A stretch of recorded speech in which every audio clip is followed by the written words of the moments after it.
Alright guys, welcome back. This is the first part of the second tier in the lost slash mysterious locations iceberg. If you didn't watch the first part, you really don't need to be honest. It's pretty basic stuff, but if you want to, go check it out, you feel me? But other than that, I'm basically gonna just jump right in because I have a lot of stuff. I had to break this tier down into two different parts just so it wouldn't be super long for you guys, because I didn't want to do that. I don't know how long this is gonna take me, just in general anyway, so let's just jump right into it. Basically, first one on this tier is the US Route 50 in Nevada specifically, and to be honest, this one's pretty whack. I'm not even gonna lie to you. Like, it's just a highway, extends from Sacramento, California, and it goes all the way to Ocean City, Maryland. And basically there's literally nothing special about this highway. It's just a highway, you know what I mean? But the part that goes through Las Vegas is just considered the loneliest road in America, and that's it. That's the whole thing. Literally couldn't find anything else on it. Couldn't find any like weird shit about it or anything like that. So that's about it. I'm moving on to the second thing though. Second thing is the door to hell, or it's also known as the Darvaza Gas Crater. And basically what it was like these Russians had found it near Darvaza, Turkmenistan, and basically it's like they thought it was an oil field, you know what I mean, where they could get like gasoline and oil and stuff like that. But basically when they started to dig, it collapsed and it ended up becoming what this is, you know what I mean? Nobody got hurt in it, you know what I mean? No one got hurt once it collapsed or anything like that. But yeah, it just constantly burns and everything like that because it's a natural gas crater. So that's pretty cool. The pictures are pretty sick. I mean, that's about it for that. But moving on to the third thing. So the third thing is the tombs of Jesus, and basically there's a few of them. There's only really three that I could find that people like really backed, but there was a lot of claims of this. So basically I got three examples. First one is called the Talpiot family tomb. Talpiot family tomb, it's located about 5 kilometers. I don't know exactly what that translates to miles. Yeah, basically it was about 5 kilometers south of Jerusalem, and basically it was originally found in 1980, but it didn't really get popping until like 2007 when the Discovery Channel made a documentary called The Tomb of Jesus. And basically the dude that recorded it or produced it was James Cameron, the same guy from the Avatar movies and shit like that. I'm sure you guys know who he is, you know what I mean?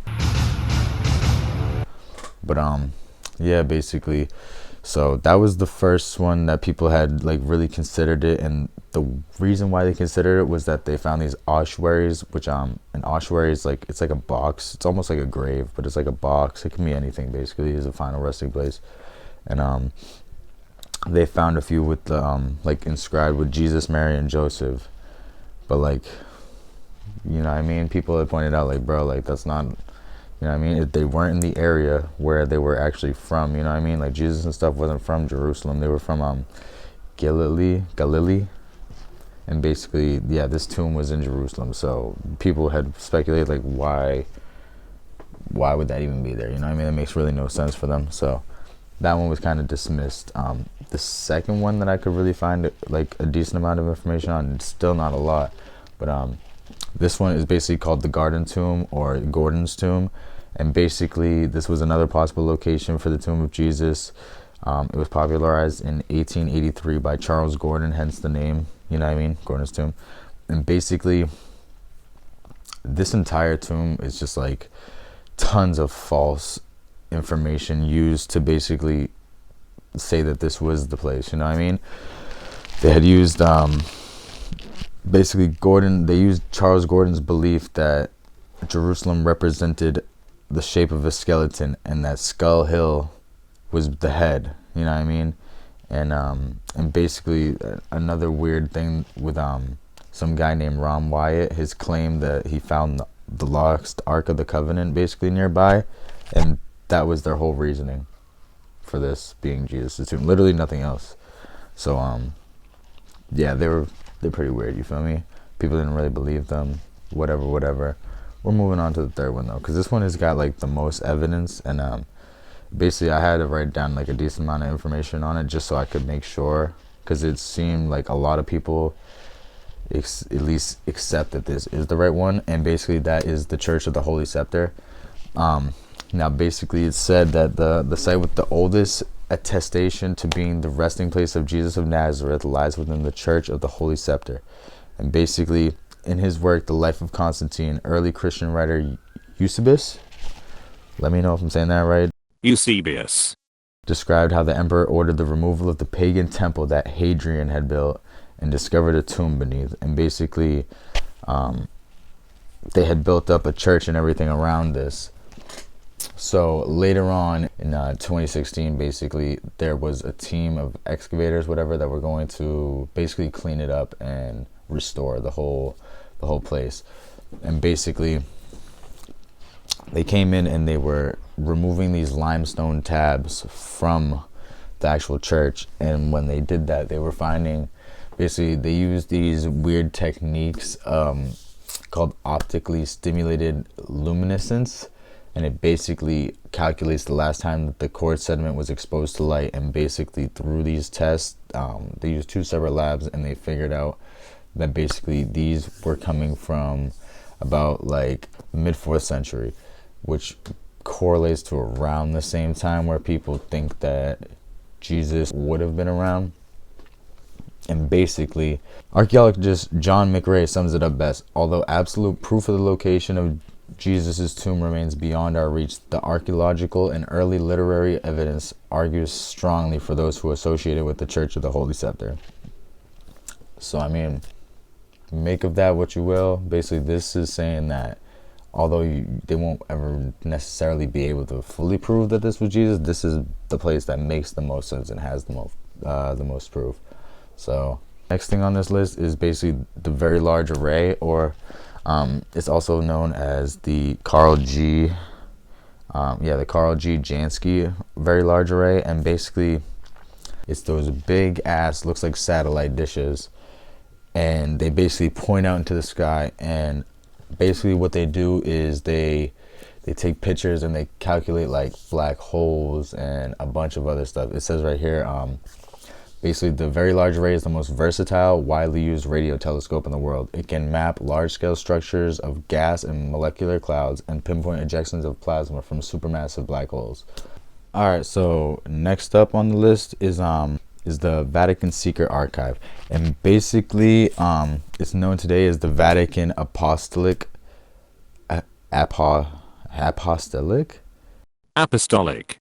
whatever, the Vatican Secret Archives is what I'm calling it. It's a central repository in the Vatican City that houses all of the acts disseminated by the Holy See or the See of Rome, which is basically just like when Rome was led by like religion and everything like that. So it's just like, it's basically a lot of documenting and stuff like that, a lot of different stuff. But basically it includes state papers, correspondence, account books, and many other documents that the church has accrued over the centuries. Inside the archive, then I have like a few things that are known to be in there. Basically it's said that if you were a scholar of the church and stuff like that, you could go. And nowadays it's I think you can literally just sign up and go, but you need to be some type of a scholar or somebody that actually, like, they're just not going to let anybody in there, basically, you know what I mean? You have to be somebody that's obviously like going to be respectful. But a few of the examples of things that they have inside there is inside the archives is information on Galileo's trial, when he questioned the church's views about the earth's movement and everything like that, because, you know, he said that the earth like revolved around the sun, not that the sun and everything revolved around us. I think the world isn't flat at all. I think it's round like a ball. Did you hear what he said? Did you hear what he said? He said that the world is round. Oh, He's crazy, man. Inside is also a letter from Mary, Queen of Scots, and basically she was pleading to Pope Sixtus V. Isn't that weird? Sixtus V. But yeah, to basically save her life from execution. And also, last thing in there that I got is it's actually a letter from Henry VIII, and he was basically trying to get him to nullify his marriage so that he could basically marry some other shorty. And he said no. The Pope had said no, so he basically created the Church of England so he could get a divorce. That's that. That's the Vatican Secret Archives. Not much else, because now it's not really so secret. Now most people can just kind of go in there as long as you like basically have good intentions and stuff. They have like a list. You can go on their website and see what you need to actually be able to go and visit. But yeah, it's pretty sick, I guess. Alright, so next up on this tier is Babylon. Now, Babylon is basically, it's the capital city of the whole Babylonian Empire and everything like that, which was basically big around the Mesopotamian era and stuff like that. And its location was about 60 miles south of Baghdad in what's now modern day Iraq. And basically, they're known for like King Nebuchadnezzar. They're really famous for basically like discovering, not discovering, but like developing trigonometry. They use mathematical models to track Jupiter, and basically they developed methods of tracking time that basically we still use today. You know what I mean? And although most of it's all destroyed today, you know what I mean? You can't really find too many ruins of it and everything. In ancient times, the Ziggurat of Etemenanki.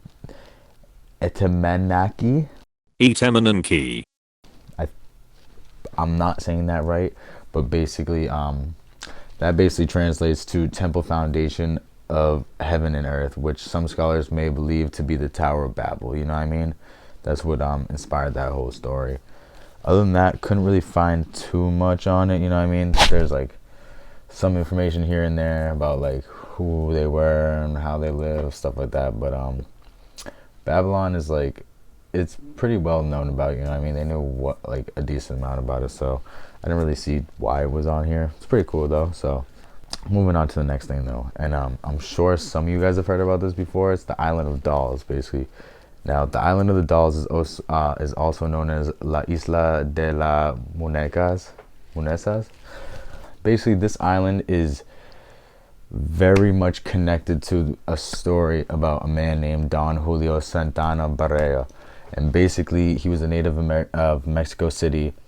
And around the mid 20th century, he basically just dipped from his family. He left. People thought that he basically had like a mental break and just dipped, went to this island. You know what I mean? Left them, didn't really say much. But basically, when he got to this island, he had found this young girl, is what he said. He said he found a young girl's body on the island, on the beach, basically, you know what I mean, on the shore of the river kind of thing. And basically, after he found her, that was like basically as soon as he got here, you know what I mean, he was in the canal kind of thing of this river, and basically a doll had floated down, and he basically took this doll the first time and had hung it up on a tree to basically, you know what I mean, like appease the ghost of this, or appears this girl's spirit, you know what I mean, is basically what he was figuring. And then basically, since he was there, he figured like, oh, one doll isn't enough, you know what I mean? So basically, for the next 50 years, he scrounged the rivers, he scrounged trash, he grabbed basically any part of a doll he could find, if he could even find one, you know what I mean? He was picking them up, hanging them up, doing all that stuff. And basically, yeah, around in 2001, this is crazy, all right? In 2001, basically, Don Julian, basically, he passed away, and he had actually been found in the exact same spot where he said he had found the girl. Now, the weird part about the story is that a lot of people debate over whether the girl was even real or not, whether he had actually seen her, or whether he had just hallucinated her in this weird like mental state he was in, because a lot of people had figured he had snapped, you know what I mean? And plus, what kind of a sane person spends 50 years of their life just hanging up like fucked up dolls all over like an island for some ghosts? You know what I mean? So it does make a lot of sense. A lot of people, even his own family, have basically been like, dude, I don't know if this girl was even real that he had seen. Now, the next thing is Transnistria. Now, Transnistria is officially officially called the PMR, basically. Pridnestrovian Moldavian Republic. And basically, This place, it's basically like an unrecognized country. You know what I mean? It's an unrecognized breakaway state located in the narrow strip of land between the river Dniester and the Moldavian-Ukrainian border. So, and it's nationally noticed as part of Moldova. And basically it's only recognized as its own country by 3 other countries, which are also countries that aren't recognized as their own countries. Abkhazia, the Republic of Artsakh, and South Ossetia. That sounds like a Pokemon, bro. So yeah, but basically Transnistria, they have their own currency, they have their own political system, postal system, their own government, parliament, military. They have all of their own thing, vehicle registration, and basically they even have adapted their own constitution, their flag, a national anthem, and a coat of arms. So they're basically are their own country, just nobody really sees them. Everybody's kind of like, bro, you are not your own country. What is you talking about? But we moving on. Next thing on this list is another thing I'm sure most people have heard about, and this is Jonestown. And basically Jonestown, it was a town run by it was a cult led by Jim Jones. And this guy basically, he wanted to start his own convent, basically his own little town. So they moved to South America. And the whole story is super famous because they all wore the matching tracksuits, the matching Nike Cortez, and they're the ones that drank the punch, you know what I mean? And they all unalived themselves. Y'all know what I mean. But on November 18th, 1978, a total of 918 individuals died in Jonestown, basically. All but 2 from apparent cyanide poisoning. And basically a lot of them were supposedly injected with the cyanide against their will. It was termed the revolutionary unaliving by Jones and his whole people, you know what I mean? But to other people it was considered a mass murder unaliving, a massacre, or simply a mass murder, basically. And 70 or more individuals at Jonestown were injected with poison, and a third of them were minors. He basically got caught up because he had killed a congressman and other people that had went down there to record a whole documentary about him. Didn't like what was happening because they were trying to help other people escape. And yeah, you know what I mean? Alright, so the next thing on this list is the Chicxulub Crater. And basically what this is supposedly this is the actual crater from the meteorite that had destroyed like the dinosaurs, that basically ended life, or most life, on Earth about 65 million years ago. And you can't really even see a lot of like the traces of it today, you know what I mean? It's basically been covered up by like actual earth and all this shit. But it was finally unearthed in 1978 by Glenn Penfield, and he was a geologist who noticed the region's unusual features while working for a Mexican oil company. Why is it a ton of oil company people just discovering these weird shit? And basically impacts the size of this crater they only hit Earth about every 100 million years. So next thing is the Catacombs in Paris. Catacombs in Paris I had known about for a while, only because I had seen a movie. I don't remember what the movie was actually called, but yeah, that's how I remember seeing it. But basically what it really was is it's just underground ossuaries, which again is like underground grave sites, or like basically just final resting places for people. And that's all it was, you know what I mean? It's millions of people's bones and just parts of them, you know what I mean, just underneath Paris as a city. And it's just miles and miles and miles of these bone repositories and stuff. But the weird thing basically is that the guy who created this was Louis Etienne Hericart de Thury. And basically this guy was fucking weird, bro.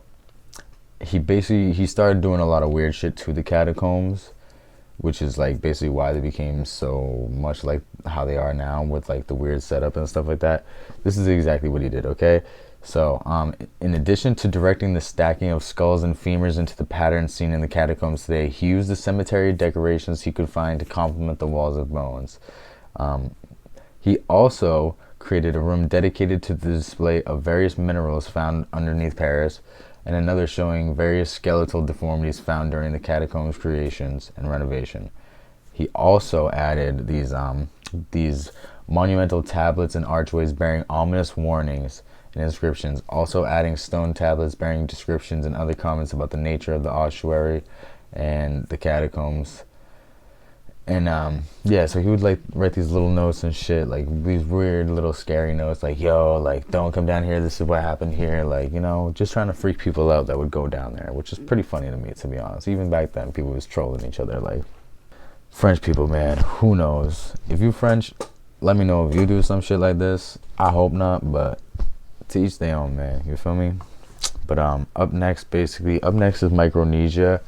Micronesia is basically, it's a region that includes about 2,100 islands, and it's got a total land area of about 2,700 kilometers, which is a fuckload, I'm assuming. It is roughly half the size of Rhode Island. And basically it consists of tons of islands in the western Pacific Ocean, and it's not really necessarily owned by one specific continent or country, you know what I mean? It's kind of like there's a bunch of different island masses that are split up, and each of those are individually owned by certain things. And yeah, it's just like basically a lot of these little tiny island countries that most people wouldn't even think about most of the time, because they're so small and they're just so, like, you know, out of sight, out of mind kind of thing. If I don't see it, I'm not thinking about it, you know what I mean? But up next basically is the UVB 76, and it's also known as the buzzer. And basically, if you've seen Wendigoon's video of the conspiracy theory tier list, I'm pretty sure this is one of the things that's on there. Basically what it is, it's a radio frequency channel kind of thing that just constantly plays out these short wave buzzing noises, and then every once in a while there's a live Russian voice that comes on and just gives these weird decrypted messages. And yeah, basically it's been going on for years, basically since 1982 is when it started. And technically what it actually does is it broadcasts a short monotone buzz noise, repeating at a rate of about 25 tones per minute, 24 hours a day. Sometimes the buzzer signal is interrupted and a voice transmission takes place, and basically they're always given by a Russian voice, and they're always live messages. And basically this is the weird part. Basically the reason why it's called UVB is basically a mistake. They never actually called themselves UVB. They constantly changed the call sign of the actual radio station. It's used UZB 76. It's used a few of them, to be honest with you, but it actually never used UVB. That was like it was like a mistranslation, I guess, you know what I mean, is what you could call it. They just didn't know exactly what it was, and that's just the name that stuck. And I think it's still going. They've never actually figured out where it's coming from or what the reason is. Some people suggest that it's either like a Russian testing thing. Some people think it's like a Russian failsafe, where if this message stops playing for some reason, maybe something happens. But next up is, this one is the Svalbard Global Seed Bank. And basically what it is real. It's a real thing. It's basically a ginormous fucking thing that it's supposed to basically hold all the seeds in the world in case they go extinct. Basically it's like a last resort kind of thing, you know what I mean? Basically deep inside a mountain on the remote island in the Svalbard archipelago, halfway between mainland Norway and the North Pole. Yeah, see, I know it was near the North Pole or something like that. I said Antarctica, but you got what I was saying. Basically lies this thing. And it's a long-term seed storage facility. It's built to stand the test of time and challenge of natural and man-made disasters. Basically, it represents the largest collection of crop diversity in the world. You know what I mean? It's right now it's got a capacity that stores more than 4.5 million varieties of crops. Each variety on average has 500 seeds on deck just ready to go. So a maximum of 2.5 billion seeds can be held in this place, you know what I mean? It's kind of just like a last resort in case. I'm glad somebody thought about this, because most of the time I feel like nowadays we don't fucking care. We don't think about that shit at all. But next up is Fort Knox, and this was actually weird to me because every time I hear about Fort Knox, I was always thinking that this was the place that held all the gold. Cobalt and iodine? Precisely. Well, if you explode it in Fort Knox, the entire gold supply of the United States will be radioactive for 57 years. But basically, it's not. It's just a regular army installation in Kentucky. It's south of Louisville, and it's right north of Elizabethtown. And it's adjacent to the United States Bullion Depository, and that's the place that used to hold all the gold reserves. And basically, often these two places are confused for one another, and that's the reason probably why I always thought that Fort Knox was the place that held all the gold. I'm sure mad people heard of that, but I feel like the reason it's on here is just because most people think it is the gold place, you know what I mean? Alright, so as I was saying, second to last thing on this tier, or this half of this thing, is basically the Garden of Gethsemane, I think is how you say it. And basically what it is, it's a garden of great importance to Jesus. Apparently it's the place that he would go for prayers and everything right before he was arrested and crucified. And basically the location was the main thing that I saw was the mystery about it, you know what I mean? There's a few details, like it was a place clothed in olive trees. It's about 200 feet above sea level, and it had a great view of Jerusalem, and not much else is said about it, basically. Up next, the last thing on this half, what it is it's called Salar de Uyuni, and it's in Bolivia. And basically what it is it's just like the largest salt flat in the world, you know what I mean? It's like, it's so hard to describe. It's basically like a prehistoric lake that had dried up, and it just left behind like almost a desert, but it's only salt. So basically around the December to April time of year, when they get the rainy season, there ends up being about like this much water, you know what I mean, just covering this like ginormous ass sea, basically, you know what I mean? And it's the craziest thing ever. The entire basically thing becomes a giant mirror, and like, oh my god, if you get to see this is something that I plan on seeing in real life at some point. Like, you don't know if you're looking at the fucking top of the sky, the bottom, or whatever. And basically another cool thing about this is basically at night, on the right nights and stuff like that, this is the only place on earth where you can actually see the rotation of the earth in real time. Like, usually we're so small that we can't tell that the earth is moving like forward and rotating, but at this very specific place, when it is during these months, it's so crazy. It's so fucking crazy. You can literally see it move. I don't know if any of y'all would have seen this, but Will Smith's new Discovery Channel documentary, for some reason I watched it, and that was one of the most crazy fucking things to me, to be honest. He went to this place and it was mind-blowing. Definitely inspired me, to be honest with you. I need to go there at some point in my life. I will most definitely be there at some point before I die. So good looking out, Will Smith. Appreciate you feel me? And yeah, that's all I got for this one. If you even got to this part, I appreciate you feel me? I really doubt anybody will, but if you do, good looking out. I appreciate that. Drop me a sub, cause you feel me? We're really trying to get lit over here. I'm gonna keep going with this. I don't know if this is the only type of videos I'm gonna make. It probably isn't, cause realistically I be having too much shit on my mind. I just want to make whatever type of thing I want to make.